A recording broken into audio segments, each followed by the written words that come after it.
Merchant Stakes, and this wonderful prize is yours! Notice, we've updated our privacy policy. As a monthly prize winner, your name, likeness, and other personal information may be used for publication without your consent. What's up, everybody? We're just gonna be doing a real quick video talking about just my overview of Fallout 76. Been playing it pretty consistently since E3. It was free, all that happened. I got it, downloaded it, jumped on that right away. I mean, I was not very excited when it came out, when I found out it was gonna be an online game. I was very turned off of the, that experience just didn't seem like what I wanted to do, so I was just, it didn't, I wasn't telling people they shouldn't play it, but it wasn't something that I was necessarily into, especially with the $60 price tag that it was released with. So yeah, maybe held back a little bit on that, but it came out, I watched the reviews, watched what everybody had to say, and I always figured, if this drops in price or if it is free to play, we'll see. I'll make my own opinion from there. And then obviously it was free to play for a week. I tried it out. I decided, I was like, okay, I will totally buy this, because it was on sale also too after the week for a couple of days for about $30. And I was like, that seems like a good price for the experience that I had. Fortunately, one of my friends, didn't want to wait, and he actually bought the game for me, and we've all been playing this little group that we have, and it's been good. If you have friends that play Fallout, this can be a real fun experience. There's a lot of things in it that they did then that's really enjoyable. With all that said, all the nice stuff I just said there, every criticism about this game is valid. They're 100% valid. There's very few criticisms of this game that really are not accurate, but it's still a fun game, and here is why. And that's just weird to say, oh, how can all these people? It's like, no, neither of these people are wrong. I guess it's just how much it affects you. Some of the criticisms, right off the bat. It's buggy, and it's a glitchy game. It's super glitchy. Even with they just did a patch to fix some of the bugs, and people are saying it's performing a lot better for them, and I'm just like, it's better. It's better than it was the last week. It is still just phenomenally buggy. But okay, that's, they can fix that. That is fixable. Another issue that I've heard is the lore. Oh, the lore. There's some good things. There is a lot of it. There's actually, if you're willing to read the terminals and dive in, there's a lot to dive into. I will say a lot of the stuff kind of seems like the opposite of an iceberg. It's very, very, there's a lot on the surface. But then, and I feel like the Enclave is actually a super good example of this, because when I found out the Enclave was going to be in the game, I was like, oh, I need to it's them, I need to figure out how they tie into things, I want to know. And I thought I got really excited about that, because I figured that they could do that without breaking any lore really well.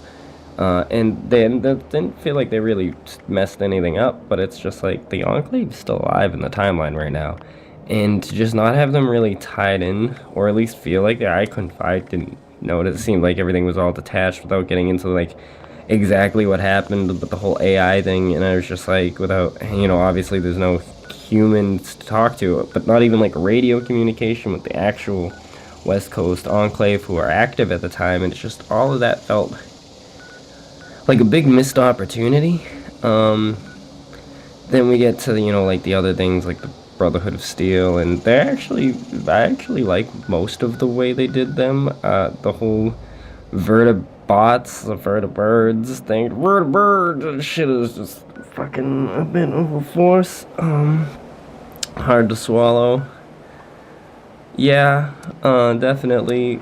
Then there's the super mutants. I like the West Tech thing. I wish they kind of did more with that. Not that it wasn't good, but you know, maybe just like more of an explanation of what they were doing, not like, or why they were doing it, not just like what they were doing. Granted, like if you're, we know if you're like the super old lore heads, but it's just like, I wish there was more included with, you know, the Pan project, and more of like, they gave us more, and if it was less of a mention. Like sometimes I felt like they used a lot of that old stuff as like a callback, and they didn't really dive into it. They were just like, hey, we put this in the game, check it out, we knew you wanted it, so here it is. But it's like, well, yeah, I mean, you mentioned it, and we like that. That is not a, you know, it's not really a complaint. It's just something I like to see them dive into more. Obviously, the no human NPC was like a big reason why I wasn't into it, and it's obviously a reflection in, you know, some of these criticisms.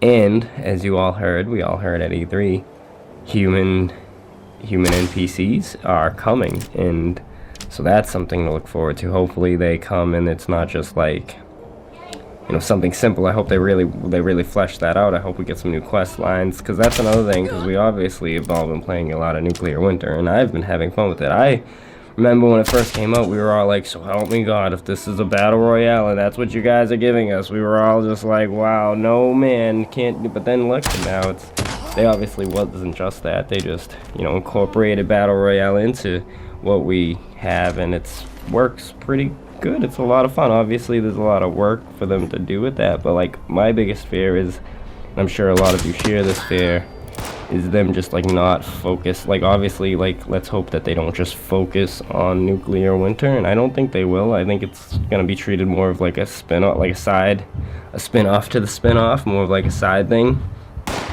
But yeah, hopefully they really still focus on like questing and story modes and things like that. There's a lot of stuff like that I like the holotape thing, for example. I thought it was annoying that I wasn't actually talking to any people, but on another side, I thought it was really cool that I could, you know, kind of move around while I had the holotape explaining to me what the quest was. Like I don't have to stand there and actually like listen to it. Like I can just like start running towards where I have to go while I'm listening to the holotape. I thought that was a really big benefit to that system, and I feel like they can actually really use that to their advantage a lot. That's something that I really like, made the gameplay a lot more fluent, and it didn't pull from the RP elements. Another thing I liked about this game was they didn't try to force a backstory on me. Like there's no options in the questing as far as I could tell so far. You know, it's just kind of all there for you to do, but they didn't, at least the way is holotapes, it makes me feel like I'm not directly, you know, required to do something. There's no permanent